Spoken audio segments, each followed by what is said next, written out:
Hello, you are welcome to S edu point असोवा YouTube channel पर। आज हम बात करते हैं यूपी बोर्ड के कक्षा 12 के इंग्लिश पेपर के बारे में। अगर आपने बिल्कुल नहीं पढ़ा है, कुछ भी नहीं पढ़ा है, फिर भी अगर आप ये वीडियो देख रहे हैं और पूरा वीडियो देखते हैं तो मैं गारंटी लेता हूँ कि आप 100% पास हो जाएंगे और अच्छे नंबर लाएंगे। तो आज हम बात करते हैं, डिस्कस इसी बात पर कि नंबर आपको लाने कैसे हैं। इंग्लिश का ये पेपर इतना ईजी है, आप आसानी से इसको कर सकते हैं। बस एक विधि है, एक मेथड है, उसको याद कर लीजिए कैसे हल करना है। पूरा पेपर ये आप देख रहे हैं पाठ्यक्रम एनसीईआरटी जो प्रैक्टिस सेट होता है शॉर्ट पेपर, आपके पास अगर हो तो 72 नंबर, पेज नंबर 72 पर जाइएगा। जैसा कि आपको यहाँ दिख रहा है हमारे पास जो है ये पेज नंबर 72, इस पर जाइएगा। आपको पूरा ये अनसॉल्व में सेट मिल जाएगा। और आपको अगर इंग्लिश की तैयारी कर रहे हैं, कक्षा 12 की बोर्ड परीक्षा की तैयारी में लगे हुए, तो हमारे इस यूट्यूब चैनल को सब्सक्राइब कर लीजिएगा। हम यहाँ पर आपको एक तरफ से सभी वीडियोस प्रीवियस ईयर के पिछले वर्ष के 7 सेट क्वेश्चंस के साथ आंसर के साथ कंप्लीट हल देंगे। जैसे कि आप यहाँ देख रहे हैं, यहाँ पर देखिएगा ये हमारा ये इंपॉर्टेंट क्वेश्चंस हैं 2024 में जो आने वाले हैं, इन्हीं में से आएगा। क्योंकि पिछले वर्ष हमने जो लिस्ट बनाई थी उस लिस्ट में से ही सभी शॉर्ट आंसर लॉन्ग आंसर आए थे। इस बार हमने 2024 की लिस्ट को तैयार कर लिया है। आप इस पीडीएफ को हमसे लेकर के मैच कर लीजिएगा प्रीवियस 7 ईयर्स के पेपर्स को, और अगले इस वर्ष फिर आप पढ़िएगा और मिला लीजिएगा कि हमारी इसी जो लिस्ट बना के हम लोग देते हैं इसी में से आपके सारे के सारे क्वेश्चंस आएंगे। तो चलिए देख लेते हैं कि आपको करना क्या। आपने बिल्कुल भी अगर नहीं पढ़ा है फिर भी आप वीडियो पूरा देखिएगा। अगर आपने इसको स्किप कर दिया, छोड़ दिया, तो आप समझ नहीं पाएंगे कहाँ पे क्या क्या हमने बताया है। तो चलिए देखिए, हमारे पास सेट है, हम यहाँ शुरू करते हैं इसको। ये इंग्लिश का सेट नंबर C1 है। तो पहले अनसीन दिया होता है, अनसीन पैसेज को इसको पढ़िएगा। सबसे पहले पास होने के लिए सबसे पहली ट्रिक आपकी यही है कि आपको जो अनसीन दिया गया इसको पढ़ना है, क्योंकि 15 नंबर आपके ये कैरी करता है। ये लेकर के आएगा 15 मार्क्स। 15 नंबर कम नहीं है, काफ़ी है पास होने के लिए। 15 नंबर ये आपके बहुत बड़ी भूमिका में रहेंगे। तो सबसे पहले हमें इसके क्वेश्चन देख लेना है। क्वेश्चन क्या है, पहले तो आप लोगों को थोड़ा सा इसके क्वेश्चन पढ़िएगा। When is the real man discover, real man को डिस्कवर कब किया जा सकता है। डिस्कवर ये मैन चीज है, डिस्कवर मतलब जो मैन वर्ड देखिएगा क्वेश्चन में पूछ क्या रहा है, सबसे मेन चीज यही होती है। अब पूछ रहा है कि जो मैन है, रियल मैन, असली व्यक्ति कब ढूंढा जा सकता है, कब निकलता है बाहर। तो ये सबसे पहली लाइन, कुछ नहीं करना है आपको। ये इट इज ये है, it is only under circumstances of adversity that the real man is discovered. ये आपको पहली लाइन इसमें लिखनी है। आपका आंसर होगा फर्स्ट लाइन में कि पहले क्वेश्चन का आंसर है। कुछ नहीं करना है, सिंपल, बस क्वेश्चन पढ़िए। देखिए कहाँ से मिल रहा है, डिस्कवर्ड यहाँ लिखा हुआ, देखिए सिंपल तरीका। क्वेश्चन को पढ़िएगा, क्वेश्चन में क्या कह रहा है, यहाँ कह रहा है what is real man, real man discovered. तो ये रियल मैन डिस्कवर्ड लिखा हुआ है, बस इसी को आपको मैच करना है। आपका क्वेश्चन यहाँ मैच हो रहा है, इसी लाइन में आपका आंसर हो जाएगा। ज़्यादा दिक्कत ही नहीं है। अगर आप बना सकते हो तो आप बनाइएगा, नहीं तो आप सीधे कॉपी कीजिएगा, यहाँ से आपका पूरा आंसर मिल जाएगा। अगला क्वेश्चन देखिएगा फटाफट, अधिक समय न लेते हुए जल्दी देख लेते हैं। What qualities of man tick prove. अब कौन से ऐसे गुण जो प्रूव करते हैं हिज वर्थ, उसकी वर्थ इन टाइम्स समय पर एंड एडवर्सिटी और एडवर्सिटी को। तो इसमें थोड़ा सा आपको ये आएगा यहाँ सर, ये लिखा है ये टाइम्स, देखिए ये लिखा है प्रूफ्स, तो ये आपको लिखना है यहाँ से। अब मैन ऑफ करेक्टर ये उठाइएगा यहाँ से। इसको हम कलर चेंज कर लेते हैं इस बार, क्योंकि इसको थोड़ा सा हमें अलग दिखाना पड़ेगा। तो ये यहाँ से उठाइएगा, ये यहाँ से, इसको हम हाईलाइट के दे रहे हैं। चलिए यहाँ से देखिएगा, इसको यहाँ से दूसरा बन जाएगा आ, ठीक है, मैन, ठीक है, a man of character of noble intention study and strong physique virtuous, ठीक है। उसके बाद selfish service to other proves is worth even times of adversity. आपका ये हो जाएगा नंबर 2। बहुत ज़्यादा दिक्कत नहीं करनी है, बहुत आसान तरीका, ये आपका हो जाएगा आंसर नंबर 2। ठीक है, दिक्कत वाली कोई समस्या है ही नहीं यहाँ पर, नंबर 2। अगला पढ़ लेते हैं। अगला क्वेश्चन हमारा क्या कह रहा है, कह रहा है what do we know, what do we know, हम क्या करें आर रियल स्ट्रेंथ, अपनी रियल स्ट्रेंथ को एंड वीकनेस और कमजोरी को जानने के लिए क्या करें। तो आपका ये रियल स्ट्रेंथ और वीकनेस कहाँ मिलता है, आपको इसमें मिलेगा, ये इसी में मिल जाएगा आपका। तो इफ हैज़, यहाँ से भी make event turn strong will power and determination, if he has will to do nothing. तो ये यहाँ से आ जाएगा, देखिए ये बट यहाँ से आइएगा, बट यहाँ से आपको लिखा इन, तो यहाँ से adversity in inner man makes up and we come to know our real strength and weakness the ready man of wakes up spirit inner conscious and seen a man does his work with sincerity and honesty.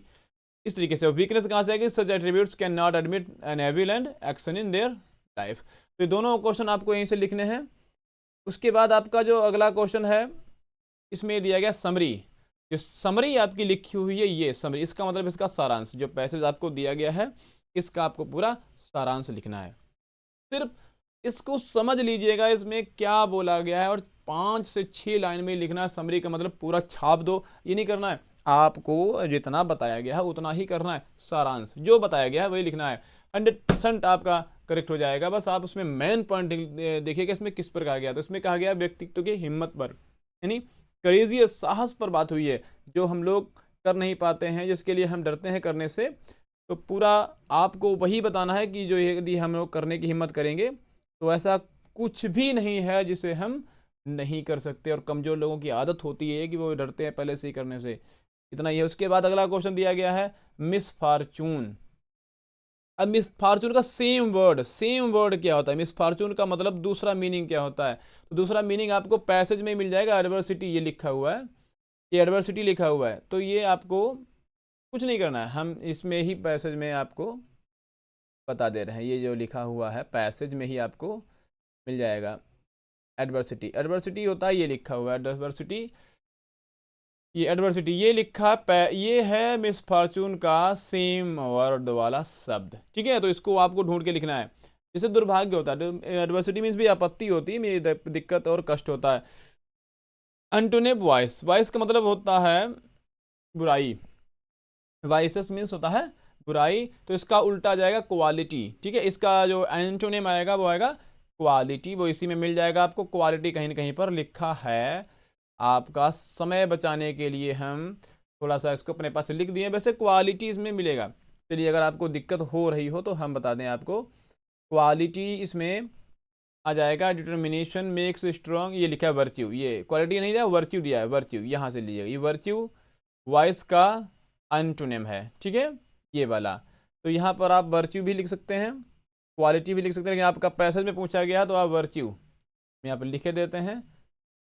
आपको लिखना है virtue, VIRTUE, तो आपका ये हो जाएगा virtue. अगला दिया गया है इसमें स्ट्रेंथ, इसमें दिया गया है दूसरा, अगर नहीं दिख रहा है तो हम अपने आप को थोड़ा इधर हटा दे रहे हैं, अब आपको दिख रहा होगा वर्च्यू, VIRTUE लिखा हुआ है, ठीक है। चलिए आगे देख लेते हैं।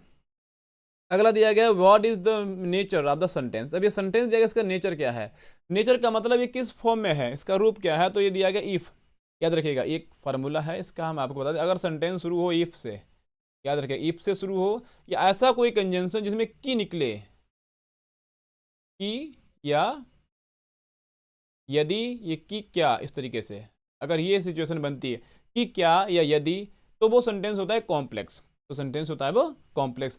तो आपको दिया गया जो सेंटेंस है ये दिया गया है कॉम्प्लेक्स, ठीक है। तो ये सेंटेंस आपका है कॉम्प्लेक्स, तो इसमें आपको टिक करना है बीन, ये आपका आएगा वी। ये इसमें इफ ही हैज कंडीशनल भी दिया हुआ है, इसका मतलब ये if he has will to do a thing nothing can stand in his way, तो यहाँ पर कंडीशन है, तो यह सेंटेंस आपका कंडीशनल भी, इफ से जो सेंटेंस बनते हैं वो कंडीशनल भी होते हैं, तो ये कंडीशनल में आ जाएगा, कॉम्प्लेक्स का कंडीशनल पार्ट्स है ये, ठीक है। तो इसमें आएगा कंडीशनल।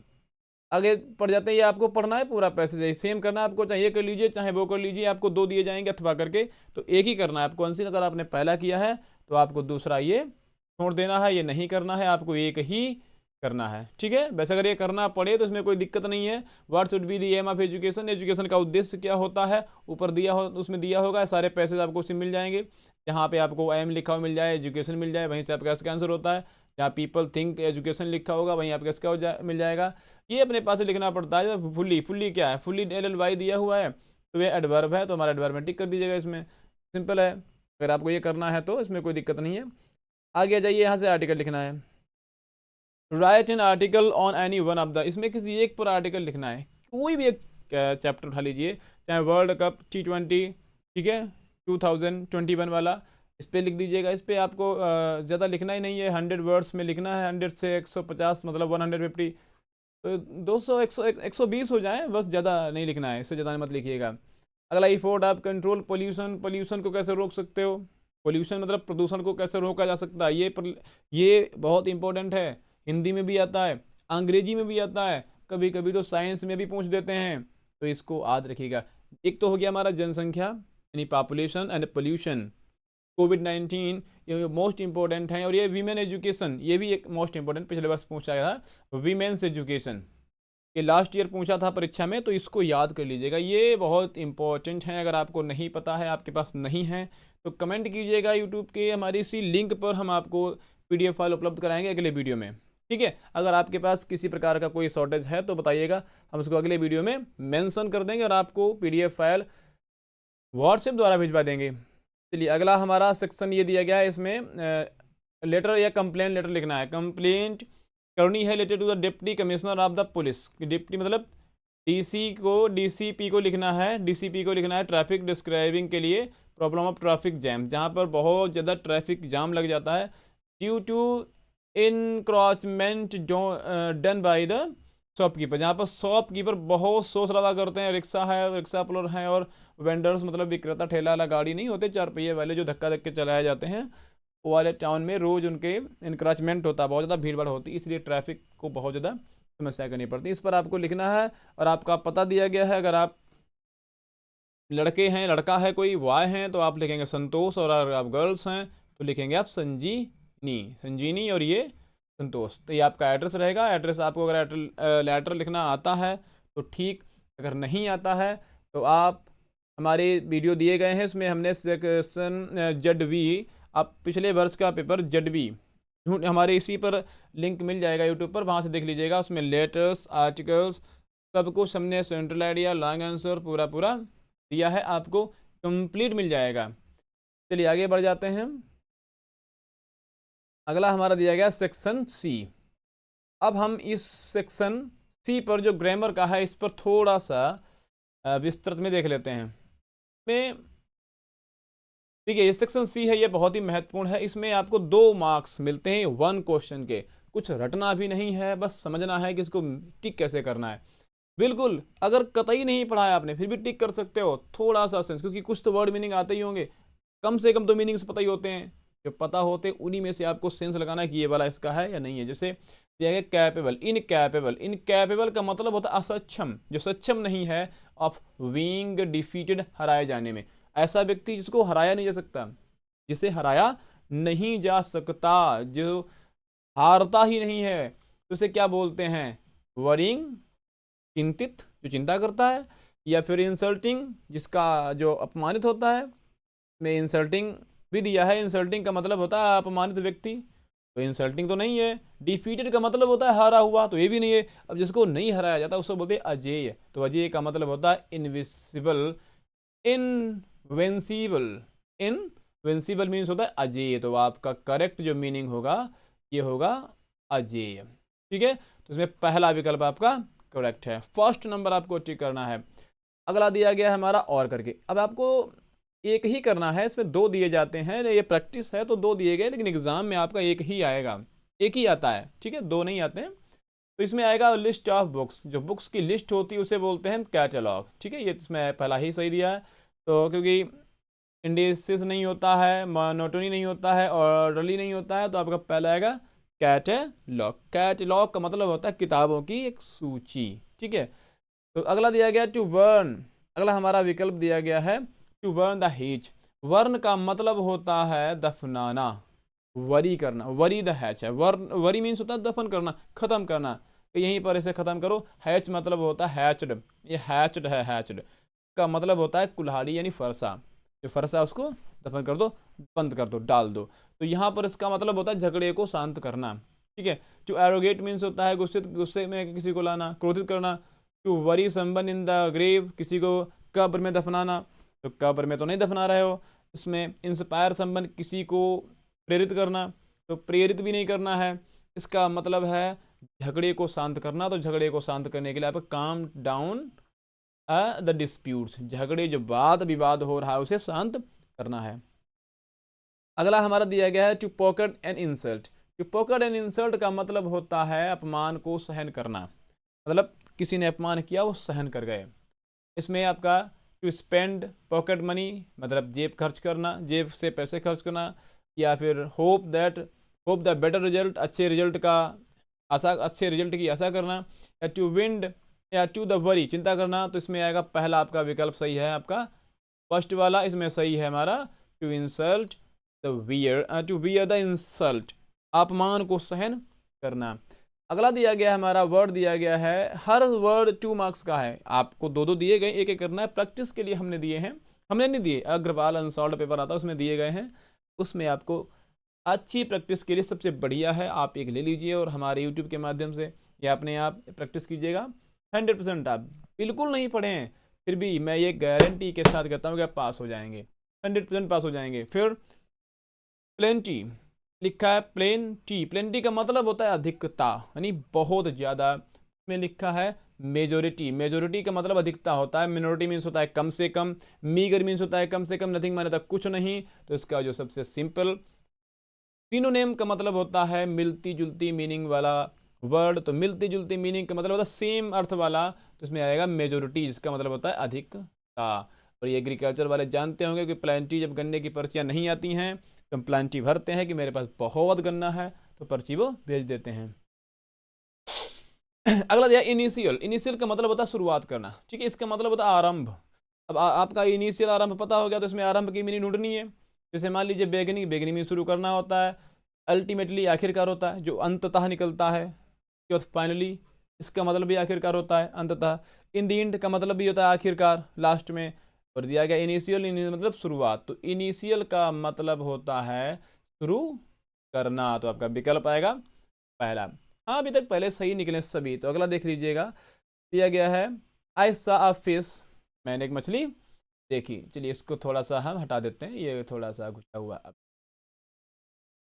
आई सा मैंने देखी अ फिश एक मछली, फ्लोटिंग तैरते हुए, ठीक है, इन द रिवर नदी में, मैंने नदी में मछली को तैरते हुए देखा। देखिए अब इसमें एक चीज़ है, मछली अगर कोई चीज़ तैरती है, जीवित अगर कोई चीज़ है वो तैरेगी तो वो स्विम करेगी, फ्लोट नहीं। फ्लोट का मतलब होता है ऐसे जो पानी के ऊपर तैरता है। जैसे मान लीजिएगा अभी मेरे पास कोई ऐसी चीज़ हो जो जैसे ये है पाउच, तो ये पानी के ऊपर, तो पानी ऐसे तैरेगा पानी की सतह के ऊपर, नहीं ये नीचे भी नहीं होता है, पानी के ऊपर। पत्ते को देखा हो वो फ्लोट होता है।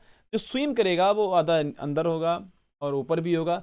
जैसे मछली स्विम करती है या कोई जीव, हम लोग तैरते हैं तो स्विम करते हैं तो अंदर भी पानी के कुछ हिस्सा होता है, कुछ हिस्सा ऊपर भी होता है, तो ऐसी सिचुएशन में लगता है स्विम। फ्लोट वहाँ हम नहीं लगा सकते क्योंकि वहाँ पर वो निर्जीव चीज़ें होती हैं वो फ्लोट करती हैं। तो यहाँ पर हमारा जो सेंटेंस इसमें एरर दिया गया है वो आएगा हमारा फ्लोट में, ठीक है।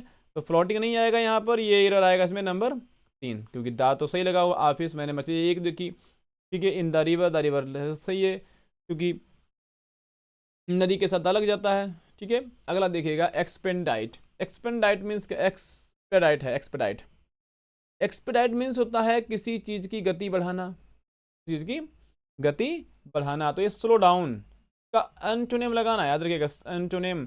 तो ये दिए गए हैं, स्लो डाउन मीन्स होता है कम करना, और एक्सेलरेट, एक्सेलरेट आप लोगों ने नाम सुना होगा, एक्सीलीटर खींचना, गाड़ी जब आप भगाते हो ना, मोटरसाइकिल बाइक या कोई भी गाड़ी भगाते हो तो उसका एक्सेलेटर खींचना पड़ता है, तो उससे एक्सेलरेट करना पड़ता है। एक्सेलरेट मीन्स गति बढ़ाना होता है, और एक्सपेडाइट मीन्स भी गति बढ़ाना होता है। तो ये तो हो गया इसका सिनोनिम जो आपको दिया गया, ये तो हो गया सिनोनिम, ये भी नहीं है।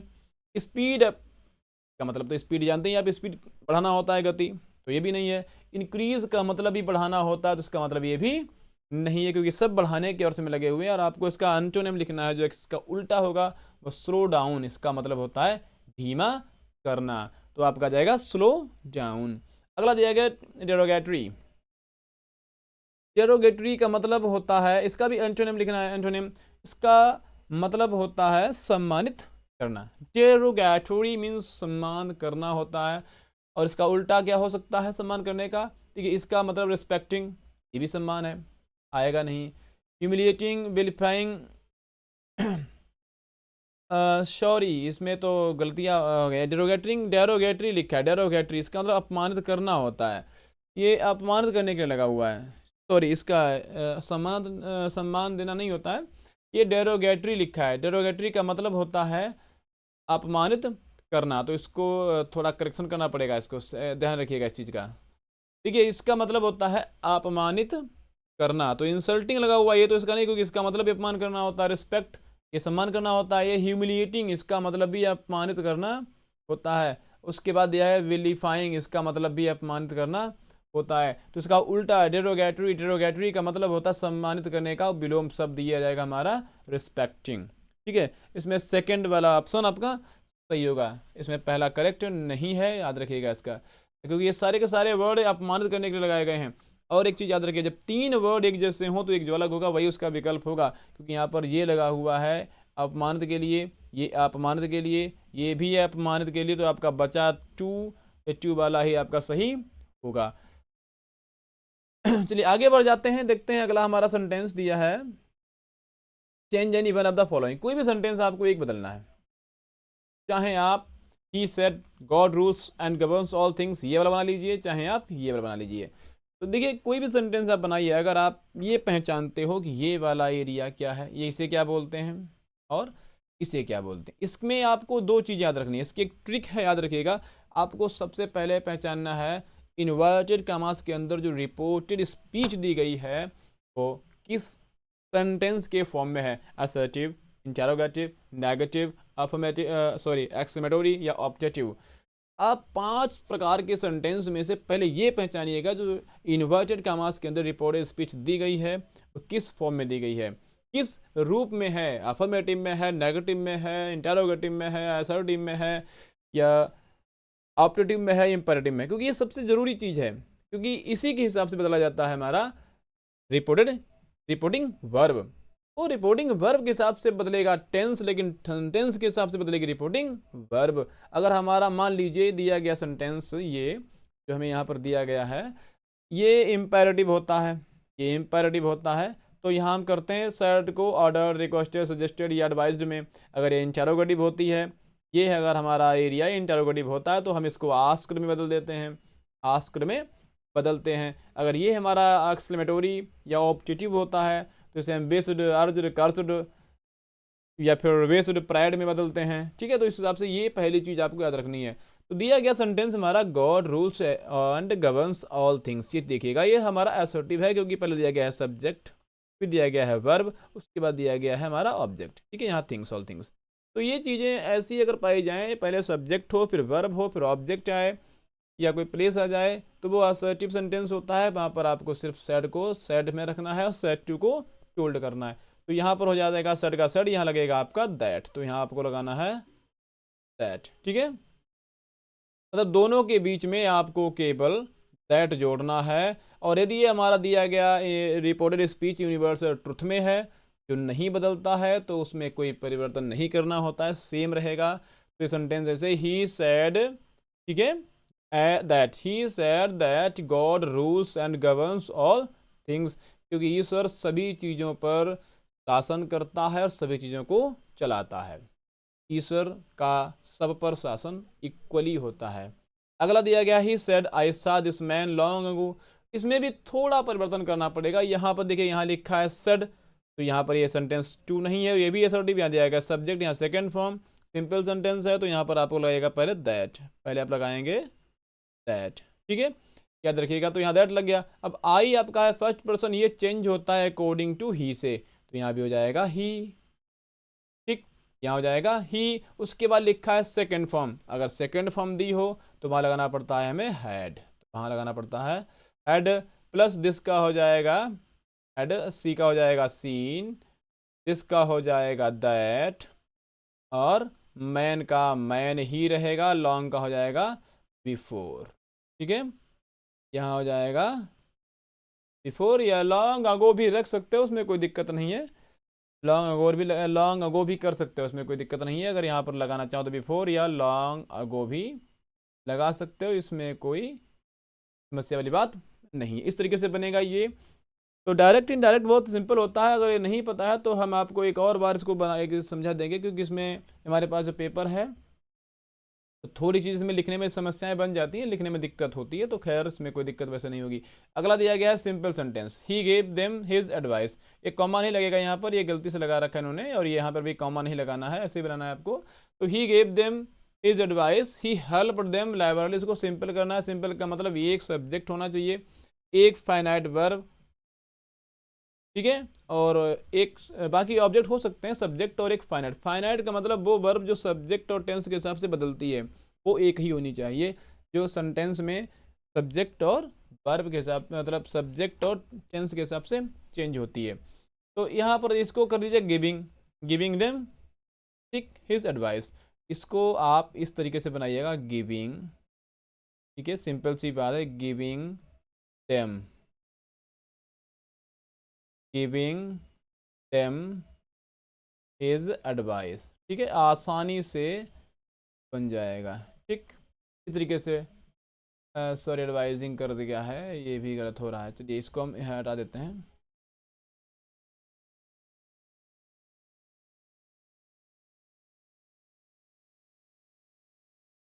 एडवाइस ही हेल्प्ड, बाकी आपको ऐसे ही ये पूरा जोड़ देना है, ठीक है, हेल्प्ड देम लाइब्रेरी, लाइब्रेरी, ये बनेगा giving them his advice he helped them library, ठीक है। इस तरीके से बनाना है आपको, बहुत ही सिंपल है। या इसका एक और तरीका है, आप ऐसे बना सकते हो, एडवाइजिंग, एडवाइजिंग देम, ठीक है, ही हेल्प्ड देम लाइब्रेरी।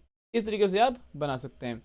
दूसरा दिया गया है, इसको बनाना है कॉम्प्लेक्स। कॉम्प्लेक्स में ही continued staring at the elephant he seemed not have seen. तो यहाँ पर आप लगा दीजिएगा as if, as if he, अब यहाँ हो जाएगा वर, ठीक है, नॉट, या हैड नॉट भी लगा दीजिएगा, had, if, as if he had not been seen one before. इस तरीके से सिम आपको पहला भाई, he continued staring the elephant as if, मानो या दैट लगा, दैट भी कर सकते हो, ही सीम्ड, ठीक है, ही continued staring at the elephant, वो हाथी को लगातार घूरता रहा, एज इफ, मानो, ठीक है, he had not been seen one before, कि उसने पहले कभी नहीं देखा था, ठीक है। अगला दिया गया हमारा है, इसमें जगह थोड़ा सा कम होता है तो लिखने में समस्याएं रहती हैं, फिलहाल हम ऐसे ही समझा देंगे आपको किस तरीके से बनाना है। नीचे यहाँ पर हम तो पैसिव में बना देते हैं। जैसे लिखा है one, one can not gather grapes from thistles. Thistles का मतलब होता है गुखरू, कांटे जिसमें होता है ना, उससे आप अंगूर को इकट्ठे नहीं मतलब नहीं निकाल सकते हो। तो आपको पैसिव बनाने के लिए सबसे पहले चाहिए होता है ऑब्जेक्ट, उसके बाद चाहिए होती है आपको बी वर्ब, फिर आपको चाहिए होती है वर्ब की थर्ड फॉर्म, फिर आपको चाहिए है सब्जेक्ट, यानी वो भी बाई के, ये इतना आपको चाहिए है। तो हमें सबसे पहले ऑब्जेक्ट मिलता है यहाँ पर। गैदर क्या नहीं कर सकते हो, ग्रेप्स, तो पहले निकालिए ग्रेप्स, तो हम पहले लिख लेते हैं ग्रेप्स, ग्रेप्स। फिर कैन लिखा हुआ तो कैन लिख लेंगे हम, फिर कैन नॉट हो जाएगा, इसके बाद लगता है वी तो कैन नॉट वी हो जाएगा, गैदर का हो जाएगा गैदर्ड, यहाँ हो जाएगी इसके साथ में थर्ड फॉर्म। और इसमें वन जो लिखा है याद रखिएगा, कुछ ऐसे अनिश्चित सब्जेक्ट्स होते हैं या नाउन प्रोनाउन, जैसे वन हो गया, समवन हो गया, पीपल हो गया, नो वन हो गया, एवरीवन हो गया, या नन हो गया, इनको बाई से नहीं जोड़ा जाता है। ये अनसर्टेन होते हैं, इनका कोई निश्चित रूप नहीं होता है, इसलिए सिर्फ इनको हटा दिया जाता है। तो यहाँ पर आपको बनाना पड़ेगा ये इसी तरीके से, जी बड़ी बनेगी, तो इसको आप थोड़ा कैपिटल कर लीजिएगा। Grapes can not be gathered, ठीक है। बचा गया है फ्रॉम, तो फ्रॉम लगा दीजिएगा अभी इसके आगे, यहाँ लग जाएगा फ्रॉम थीसल्स, फ्रॉम थीसल्स, ठीक है, इतना ही बनेगा ये, grapes can not be gathered from thistles. अगला दिया गया है, सिंपल करना है इसको, इट इज सेड। तो इसको अगर सिंपल सेंटेंस बनाना हो, simple sentence it is said, तो इसमें आपको इतना हटा दीजिएगा, इट इज सेड दैट, ठीक। इसकी जगह पर आपको लगाना है एलास, ये आपको इतना यहाँ पर लिखना है एलास, और आप में एक्सक्लेमेशन मार्क लगा दीजिएगा, आगे जोड़ दीजिएगा, ही डाइड से पूरा सेंटेंस सेम उतार दीजिएगा। बस जहाँ पर ये लिखा है इट इज सेड, यहाँ एलास आ जाएगा, इतने पर आपको लिखना है एलास निशान, आगे आपको सेम ही रखना है, alas he died so young. बस इतना ही आपको बनाना है सिंपल में। आगे दिए गए हैं the wonder were taken to the wounded. देखिए इसमें आपको करेक्ट करना है, कोई एक सही करना है, 2 मार्क्स में आएगा और शायद इसमें 2 ही आएंगे। इसमें इन्होंने 5 4 दिए हैं, लेकिन आपको वहाँ परीक्षा में 2 ही मिलेंगे और 2 में एक सही करना पड़ेगा। 2 सेंटेंस में आपको एक ठीक करना है। तो यहाँ पर लिखा है द वुंडेड, वुंडेड मीन्स होता है जख्मी लोगों को, ठीक है, वर टेकन ले जाया गया, टू द हॉस्पिटल। तो इसमें एरर क्या है, इसमें एरर है हॉस्पिटल के साथ लगा हुआ है द, ठीक, याद रखिएगा। इसमें ये द आपको रिमूव करना है।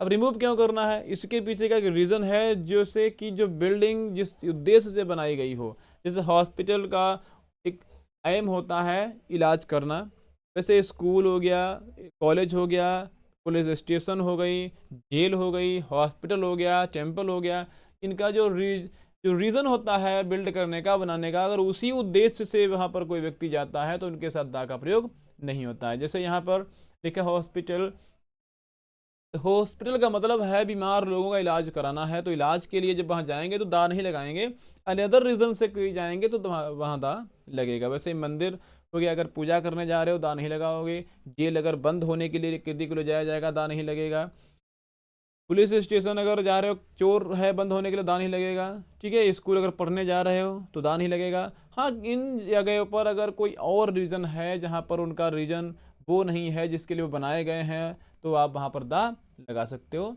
वैसे यहाँ पर दा नहीं लगेगा, तो आपका दा हट जाएगा, आपका सेंटेंस करेक्ट हो जाएगा। जैसे नो बॉडी लाइक्स, यहाँ कोई नहीं पसंद करता है सच अ मैन, जहाँ भी इसमें भी एक एरर है सच, तो सच के बाद याद रखिएगा जब भी आएगा तो हु नहीं आएगा, आया जाएगा, ठीक है। सच के बाद हमेशा एज आता है, यहाँ पर जहाँ हु लगा हुआ है यहाँ पर आपको लगाना है एज, करेक्ट हो जाएगा आपका सेंटेंस। नोबडी माने कोई नहीं लाइक्स पसंद करता है सच मैन ऐसे लोगों को हु आर डिसऑनेस्ट, ठीक है, यहाँ हो जाएगा एज आर डिसऑनेस्ट, जो बेईमान होते हैं। अगला दिया गया हुम डू यू वांट, हुम माने किसको, डू यू वांट तुम चाहते हो, भी चाहते हो, टू स्पीक बात करना, तो यहाँ पर इसके बाद स्पीक के साथ लगता है बात करने के लिए वेद, तो यहाँ पर सिर्फ वेद आपको लगाना है, करेक्ट हो जाएगा आपका आंसर आएगा whom, whom do you want, whom do you wish to speak with, किस से बात करना चाहते हो, किस से हो जाएगा यहाँ पर, तो आपको वेद लगाना है, इसके बाद आपका निशान यहाँ पर लगेगा ये, ठीक है। अगला दिया गया है हमारा ये ही इंटर्ड, ही माने उसने, इंटर में प्रवेश किया, इनटू द रूम। इसे भी याद रखिएगा जब कहीं पर भी इंटर वर्ड आता है, इंटर, इंटर का खुद का अपना मतलब होता है, इसका मतलब होता है, इसको थोड़ा हम साफ कर दें क्या हुआ है तो यहाँ पर दिख जाएगा।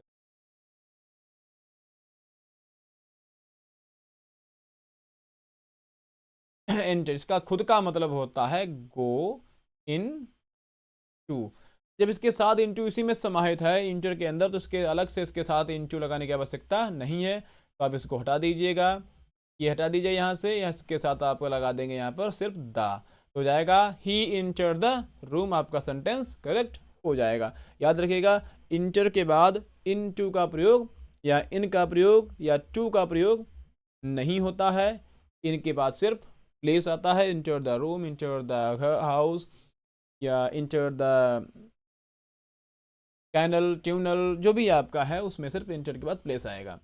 अगले दिया गया सीज एंड सीज, ये सीज दिया गया है ये रोकने के लिए दिया गया है, और ये सीज दिया गया है किसी चीज़ को बढ़ावा देने के लिए या प्रशंसा करने के लिए, तो इनको आपको सेंटेंस में यूज़ करना है। ये दिया गया एडिशन, इसका मतलब जोड़ होता है, ये दिया गया एडिशन, इसका मतलब संस्करण होता है, ठीक है, तो इनको आपको सेंटेंस में यूज़ करना है, सीधे सीधे मतलब बना दीजिएगा, द एडिशन ऑफ 4 एंड 4 इसका बना दीजिएगा, ठीक है, 4 एंड 4, ठीक, यस सॉरी यहाँ से लिखिएगा था एडिशन, पहले पहले लिखिएगा एडिशन ऑफ 4 एंड 4 इज 8, ऐसे बनेगा। दूसरा the new edition of your newspaper is printed today, simple सी बात है, इसको आप अपने वाक्यों में प्रयोग कीजिएगा, the new edition of your newspaper या new edition of this book is published now, अब प्रकाशित हो गया है, आपको ऐसे इनको यूज़ करना है। उसके बाद बच्चा हमारा ये स्टोरी जो दिया गया है इसको देख लीजिएगा, तो ये कितनी सुंदर वन शीतल वन बीती है निर्जनता में, शरद ऋतु में, बसंत ऋतु में। इसमें लिखने के लिए तो फिलहाल समस्या है, तो ये सेंटेंस, ये स्टोरी आपको हम अगले वीडियो में बना करके दे देंगे, क्योंकि इसमें हमने इसको कॉपी नहीं किया है। इसमें हम इसको पीडीएफ बना करके दूसरा जिसमें गैप देना पड़ेगा, अगले चैप्टर पर लिख करके इसे हम उपलब्ध करा देंगे, आपको पूरी स्टोरी मिल जाएगी। चिंता मत कीजिएगा, अगले वीडियो में आपको हम स्टोरी इस पर एक अलग से वीडियो बना देंगे, पूरी स्टोरी आपको समझा देंगे। 5 नंबर का आएगा ये। फिलहाल तो ये बहुत कठिन नहीं होती है, लेकिन आपको थोड़ा प्रैक्टिस करना पड़ेगा। इसमें आपको पहचानना है कि लास्ट में कहाँ कहाँ पे क्या निकलता है। जैसे है लगा हुआ तो क्या लगेगा, और यहाँ पर ता है लगा तो क्या लगेगा, और इसमें अगर यहाँ पर रहा है, रही है, ये लगा होता है तो उसके लिए क्या करना पड़ता है, इस पर हम एक अलग से वीडियो बना देंगे। और ये जो क्वेश्चंस आपके दिए गए हैं, ये questions, what was the order from Berlin and what changes did it cause in the school, ये सारे के सारे आपको मिल जाएंगे। ये इसके हमने आंसर्स यहाँ पर लिख रखे हैं, ये इसके आंसर आपको यहाँ पर दिख रहा होगा। ये हमने सभी जो इम्पोर्टेंट क्वेश्चंस हैं, व्हाट डिड एम हेमल ये पेरेंट्स ब्ले हिमसेल्फ नॉट, ये वाला आपको यहाँ से सारे के सारे हमने लिख रखे हैं 2024 के लिए। तो ये थोड़े नहीं है, काफ़ी हैं, जितने आपके इस वर्ष पूछे जाएंगे हमने सब लिख दिए हैं। उसके बाद इसके बाद आने वाली जो सेंट्रल आइडिया है, जो सेंट्रल आइडियाज़ आते हैं, जैसे मान लीजिए इसमें आएगा आपका, में ये पोएम आएगा, ये break open till the then break the town and so the children go to green, ये पोएम हटा दी गई है। ये आपका जो है इसमें से ये सिलेबस से हटा दिया गया है, तो ये तो आप नहीं आएगा। ये प्रैक्टिस में पुराना सेट है तो इसमें दे दिया उन्होंने है। If we were not so single minded, इसमें आएगा आपका ये पोएम आपकी आ सकती है, तो इसको थोड़ा देख लीजिएगा।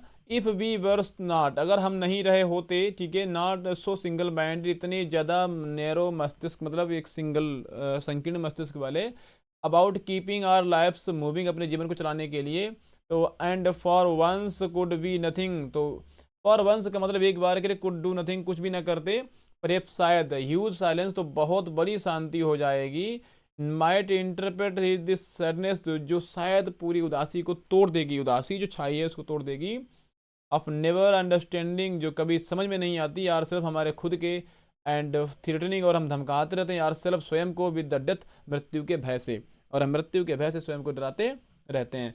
इसमें आपको कुछ नहीं करना है, सिर्फ सीधे सीधे whom does we are refer in this above lines, इसमें वी किसको रिफर किया गया है, वी का मतलब यहाँ पर क्या है, तो वी रिफर किया गया है संपूर्ण मानव जाति को, द ह्यूमन काइंड को, यहाँ पर किया गया है ह्यूमन काइंड, जितना ये मानव जाति है, इस पूरी मानव जाति के लिए ये यूज़ किया गया, तो सिर्फ यहाँ लिखना है, तो ये वी रिफर टू, ठीक है, रिफर टू ह्यूमन काइंड, यहाँ पर आपको लाना है, इस टू की जगह पर लाना है, टू के बाद लाना है, या मैन काइंड लिख दीजिएगा, मैन काइंड, एक मैन काइंड भी होता है मानव जाति, ठीक है, या मैन काइंड लिख दीजिएगा, ठीक है, द लाइन्स। उसके बाद why does the poet want us to do nothing for once, वो हमको कह रहा है कि हम एक बार शांत हो जाए, कुछ भी ना करें, तो हम अपने आपको जो है यहाँ पर जो सैडनेस है, तो साइलेंस होगा, ये तो सब शांति होगी, शायद huge silence might interpret the sadness, तो आपको लिखना है यहाँ से द पोएट वांट्स, यहाँ पर यस हटाइएगा, ये डज यहाँ से हो जाएगा, wants us to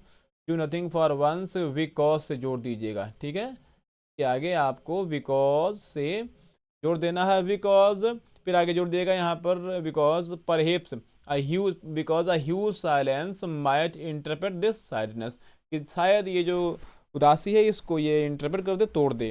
what can huge silence do good to us, अब ये ह्यूज साइलेंस हमारे लिए क्या अच्छा कर सकती है, तो हमारे लिए कर सकती है जो हमारी उदासी है इसको तोड़ सकती है, इसमें भी यही वाली आपको ऐड करना है, इस तरीके से आपको लिखना है। तो उसमें आप उसके बाद बचा है सेंट्रल आइडिया, तो एंड जोनीफर्स टाइगर और ये कीपिंग क्वेट, ये एलिमेंट्री स्कूल, ये तो हटा दिया गया है, इसका सेंट्रल आइडिया आपको लिखने की आवश्यकता नहीं, ये पोएम आपकी हट चुकी है। तो कीपिंग क्वेट और tiger, aunt Jennifer's tiger, aunt Jennifer's tiger, इसके सेंट्रल आइडिया भी आपको हम इसमें लिंक दे देंगे, हमारे पास लिखी हुई है, एस इजू पॉइंट ये लिखा हुआ है, इसमें आपको ये तीनों दे रखे हैं, मैं मदर एट 66 आपको दिख रहा होगा, देख लीजिएगा, 3 सेंट्रल आइडियाज़ हैं, आपको तीनों ये यहाँ से उपलब्ध हो जाएंगी।